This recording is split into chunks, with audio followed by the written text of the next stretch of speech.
Kalungkutan ay lagi na lang, kasiyahan ay minsan lang makamtan.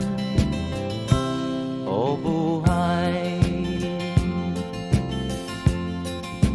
kahit sa mga mayaman ay di lubos ang kanilang kasiyahan.